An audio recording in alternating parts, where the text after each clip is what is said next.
Hello and welcome to The Appetite, a podcast brought to you by Opal Food and Body Wisdom, an eating disorder treatment center in Seattle, Washington. The Appetite is all about issues of food, body, sport, and mental health. I'm your host, Carter Umhau, a therapist, artist, and writer. Today, we are talking kind of more generally about the topic of mental health as it relates to major life transition. Lexi actually has a friend named Lisa Hasselman who went from attorney to flower farmer, which, as you might imagine, is quite a big difference in terms of lifestyle. And we have her on the podcast today talking a little bit about her personal transition, but also just so much about what it means for her to be connected to farming in this new season of her life.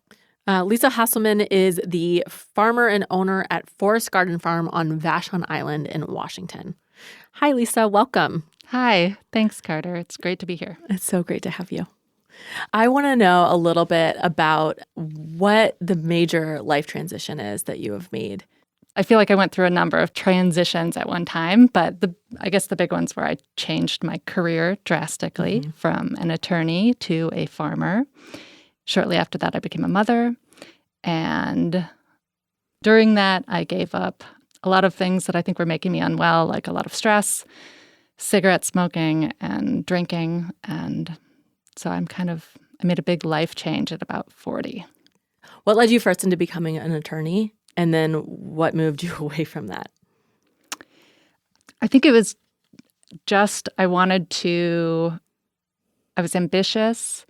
I wanted to succeed in life, and I wanted to do something useful for my community. And that just led me on a path to being a lawyer. I never was in a position. I've definitely met lawyers who loved the practice of law, loved the research and the intellectual challenges of it.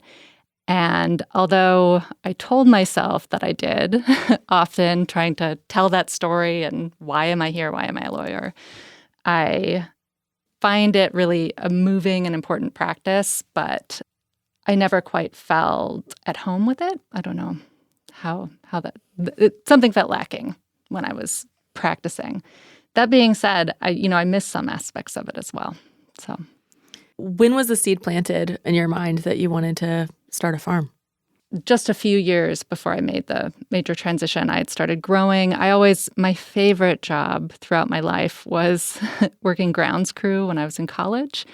Planting, growing, I absolutely love it. I never really thought of it as a profession, which now I absolutely do, is another kind of shift in perspective that I've had, the true value of farming.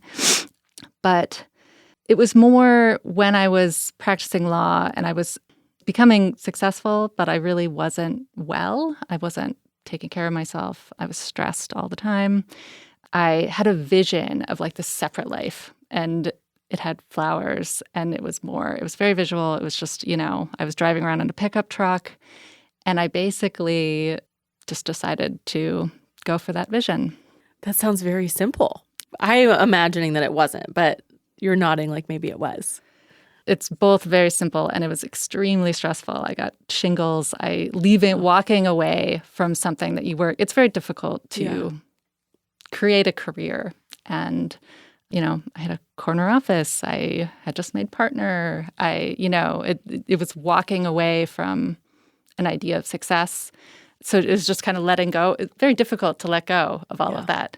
And it wasn't a quick thing either. Like, all of this big transition, even though I said, I'm going to be a farmer, like I didn't even really know what that was until maybe, this year I feel like we are really farming and it's a wonderful thing and we're, supporting ourselves, but it took a long time. So how long have you now been farming? About 4 years. 4 years, okay.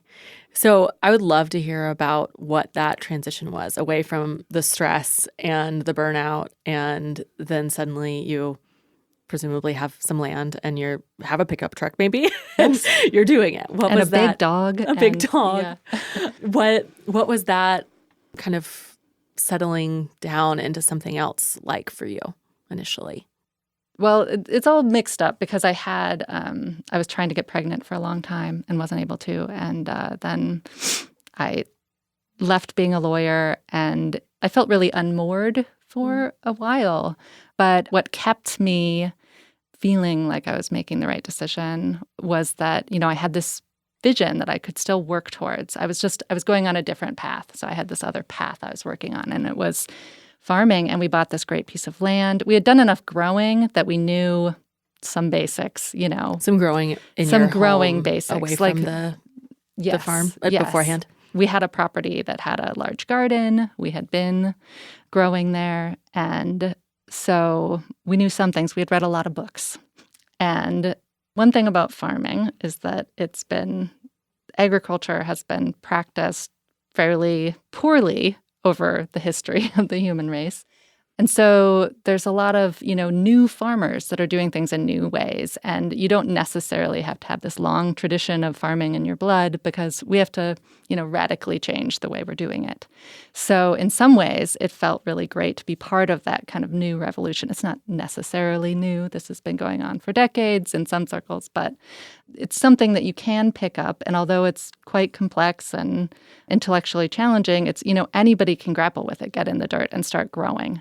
So I had something that I was incredibly passionate and excited about to focus on while going through that kind of letting go of these structures I had built around, who I was as a person.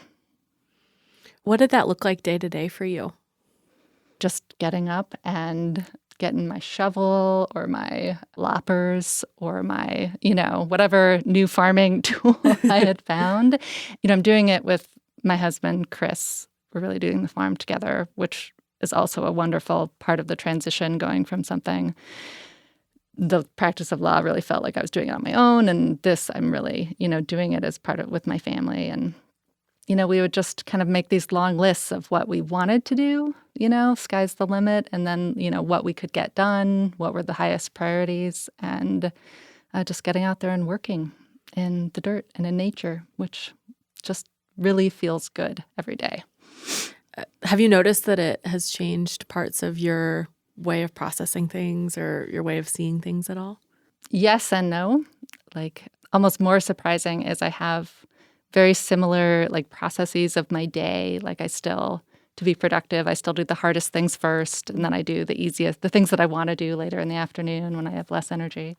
The biggest change, I think, is I'm a motivated person. I like to try and do a lot. But when I was a practicing attorney, really my biggest motivators on a day-to-day basis were anxiety and fear.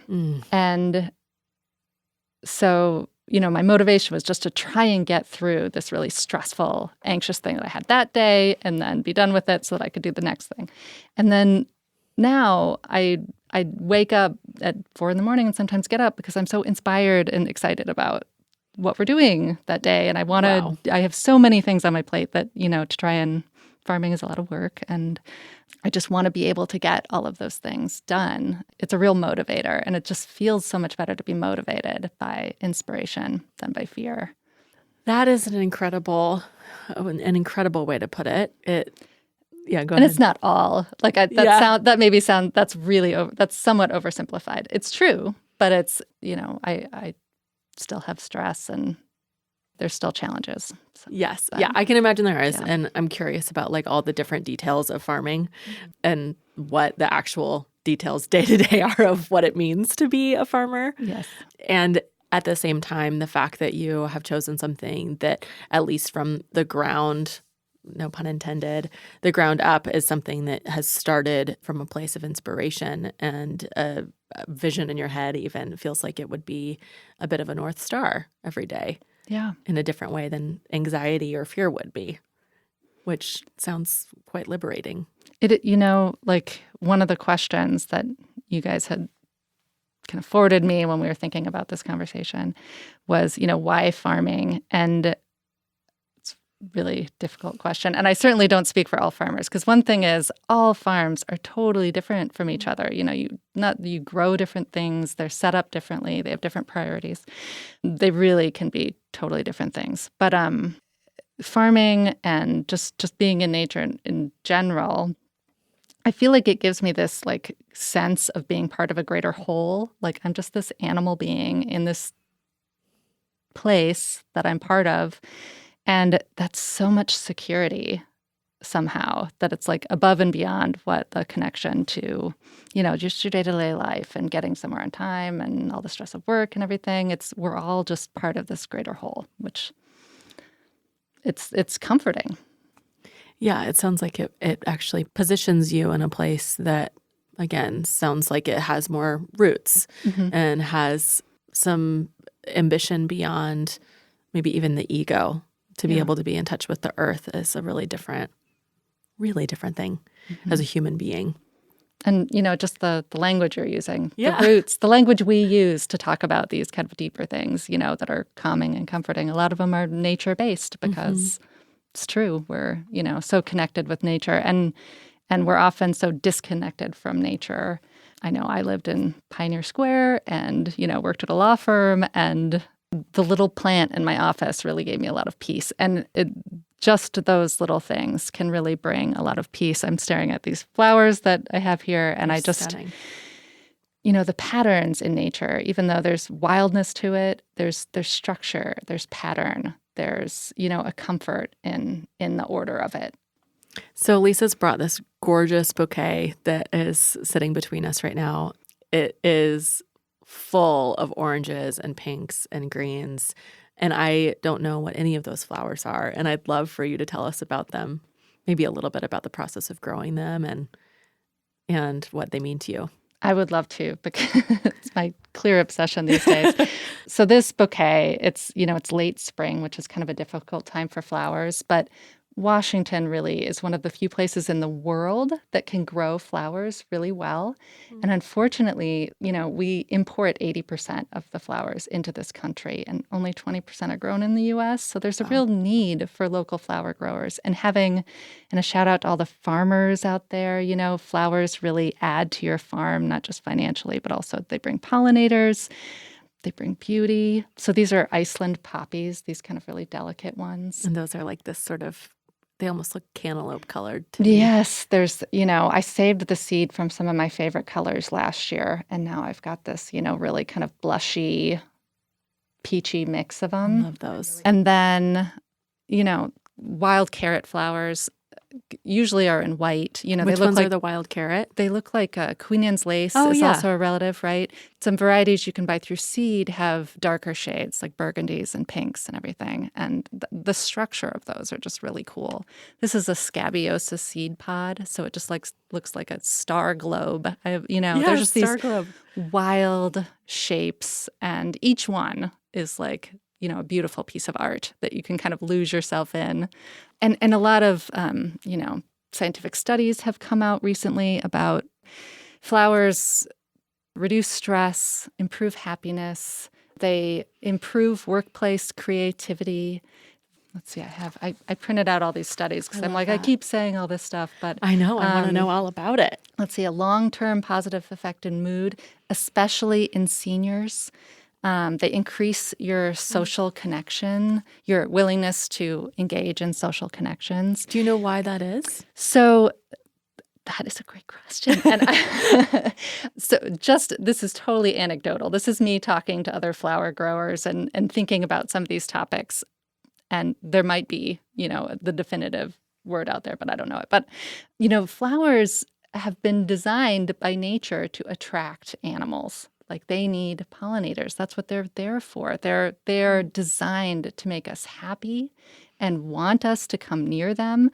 And the studies show that you feel it when you're near flowers, right? So I think it's just designed. Mm-hmm. It's like so deep in us that, we're seeing part of our history and how we've evolved. They're gorgeous. I have to admit that I'm a little bit tearful right now. I don't know if you can tell, but I think like looking at these flowers and being able to slow down within what admittedly for me this morning has been a very stressful morning, to look at the flowers and to talk so specifically about them and to just be staring at them even as I listen to you, there's something that is very calming, exactly like you're saying. And it also connects me to different times in my life where I've been able to be more in the moment and more connected to nature for longer periods of time, and makes me remember the impact of that on my soul and my brain and my spirit and those have been very powerful times. Yes. I don't think, I'm not saying everyone has to be a flower farmer, although I think that is a potential. I kind of want to be. Yes, because small-scale agriculture is really the way that we're going to, improve the planet. That's what the UN says. Because we just need, flowers and food are really hard to transport. They need refrigeration, they need packaging and all this stuff. And if we just kind of get to know the little farms around us and we support them, because they're not doing well and there's less and less of them, then, there's more local food. It doesn't, this poor, this turnip bunch that we have here too, like I had to put in a plastic bag and a cooler all the way here and I drove it out, She drove from one of the islands today, right? Yeah. From Vashon, yep. So you can just, if you go to a local farm on the farmer's market, you could just pick up this and eat it. And it doesn't need the plastic bag. It doesn't need all the refrigeration for weeks on end, which a lot of our food does. Mm-hmm. So small farms, it's the way to go. And we have so few. That's another perspective that I have now. I thought, there's just a whole, there's people living in cities, but there's just all these farms all over, there's smaller and smaller pockets of farms and less local agriculture, even though we need more and more of it for our own food security, for our own just individual connections. If you're not a farmer, just being able to go someplace where there's fresh food, the berry pick in the summer with your kids or something like that. All those things that we remember doing, I remember doing that as a kid, those opportunities, there's less and less. Mm-hmm. So we really need to support them in order for them to continue. Well said. One of the things that comes up often on our podcast, mm-hmm. and particularly in our work with clients that are needing higher level of care with eating disorders, is we try to de-emphasize the significance of just slow food and whole foods and clean eating because it can become such a disordered obsession. Yes. To not be able to eat a pack of Oreos alongside your turnips, because that can be so important to, again, emphasize hey, it won't kill you to have Doritos. It won't kill you to have these things.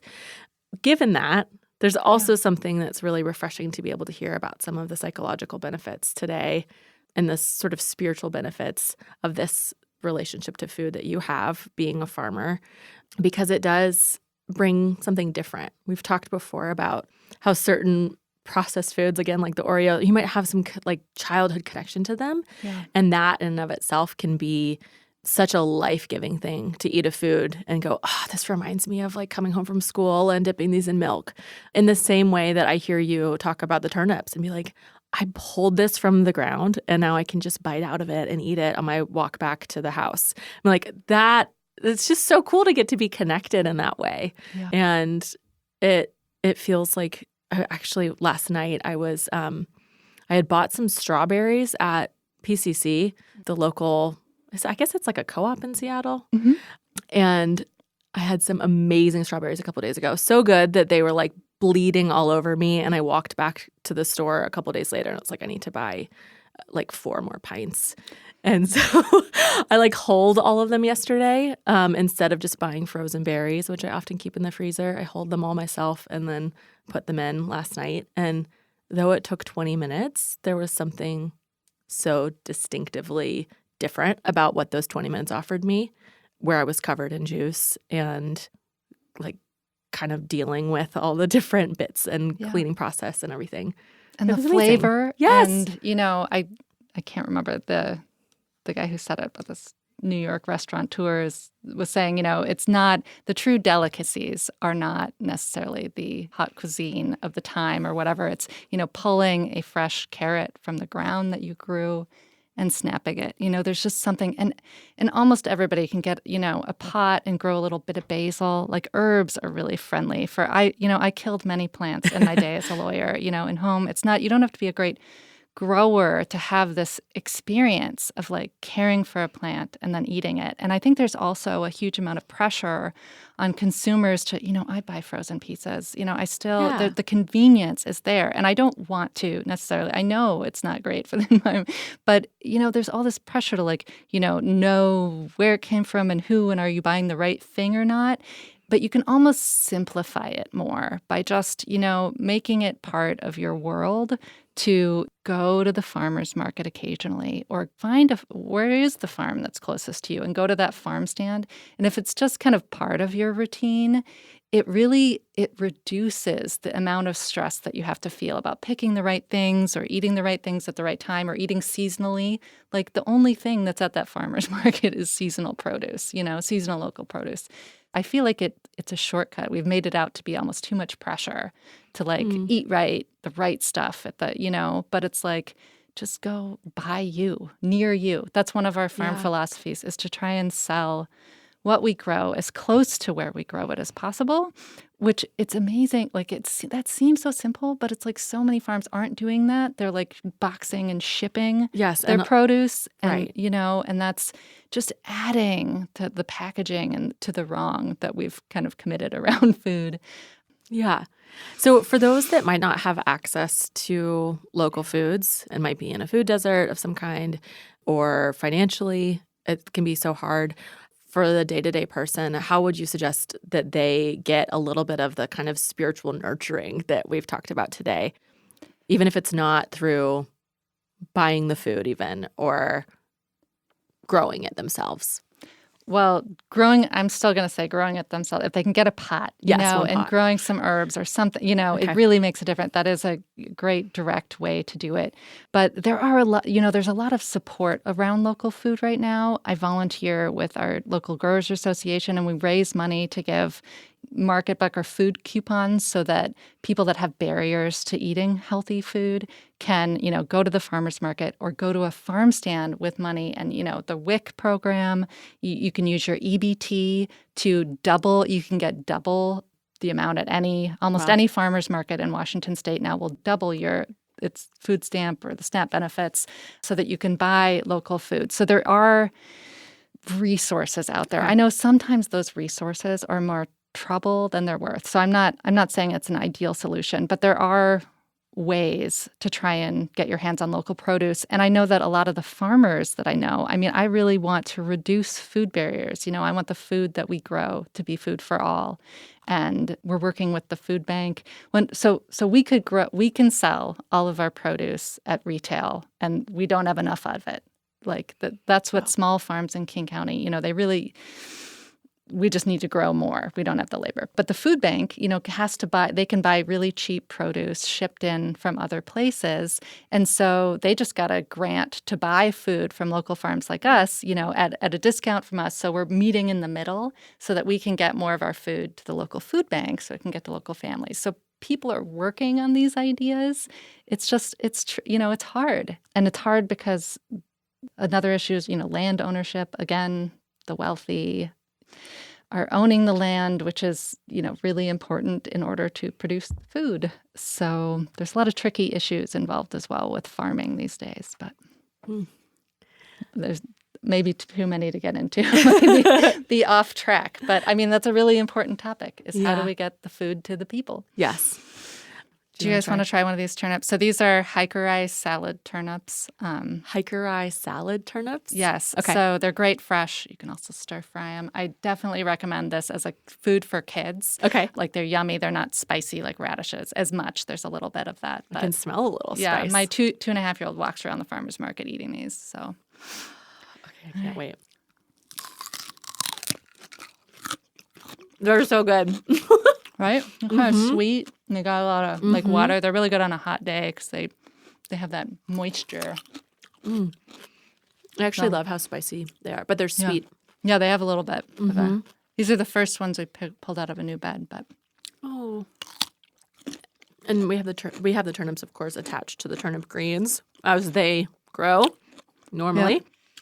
What do you typically do with turnip greens? We usually saute them in just a little bit of garlic. Oh, that's one thing I do want to say about my eating has changed. And the biggest transition is I really used to come up with my recipe. Then I would go to the store and buy the stuff. And now I'm just kind of like, what do I have sitting in my fridge that, we harvested that I need to eat? And I just usually saute it with garlic. And then that's what I eat. I love the simplicity of that. I'm talking with my mouth full.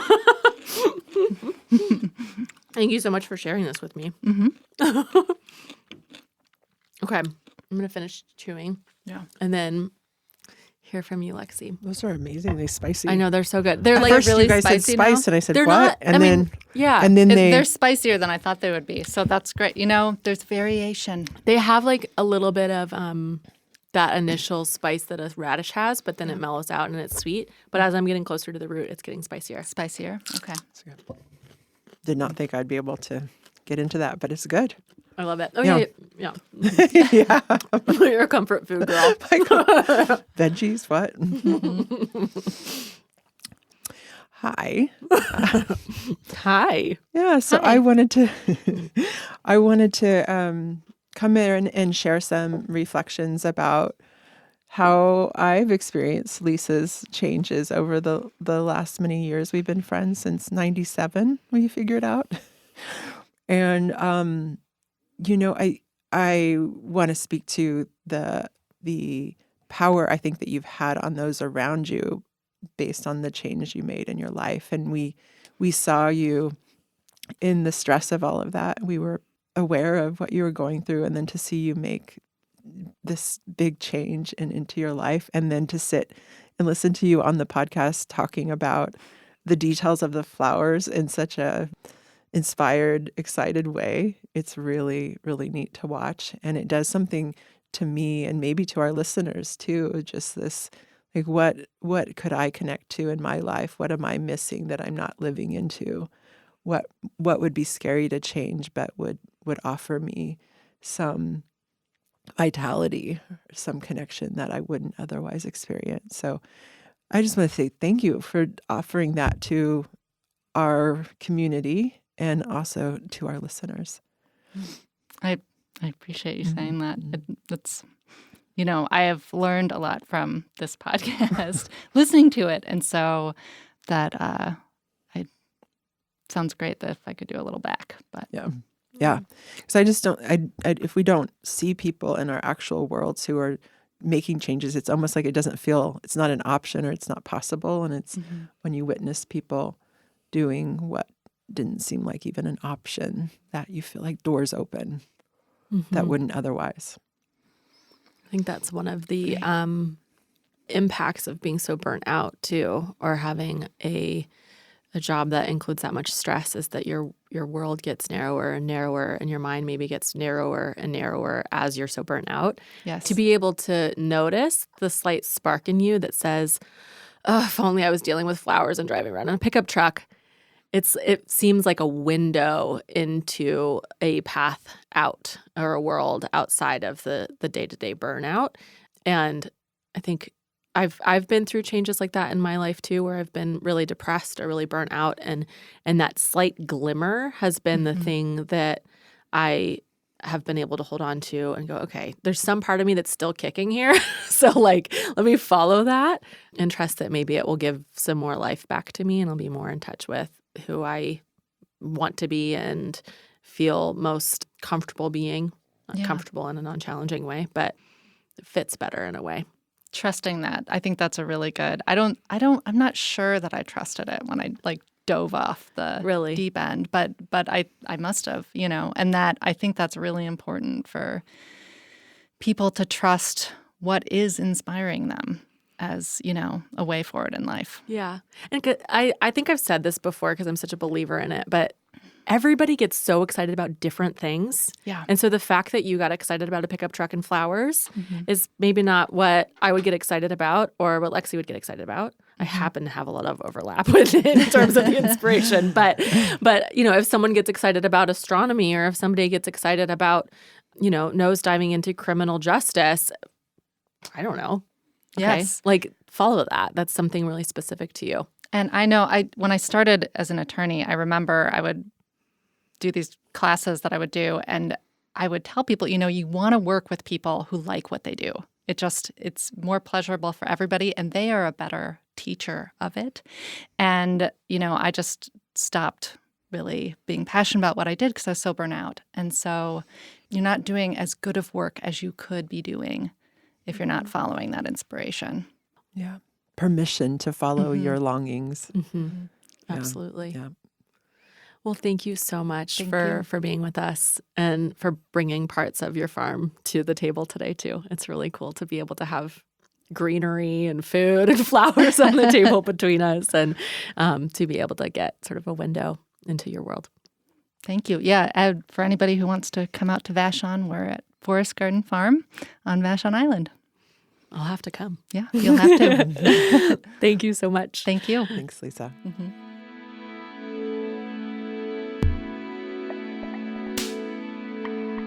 You will find some information about Forest Garden Farms in the show notes on your podcast app, so you can learn more about that there.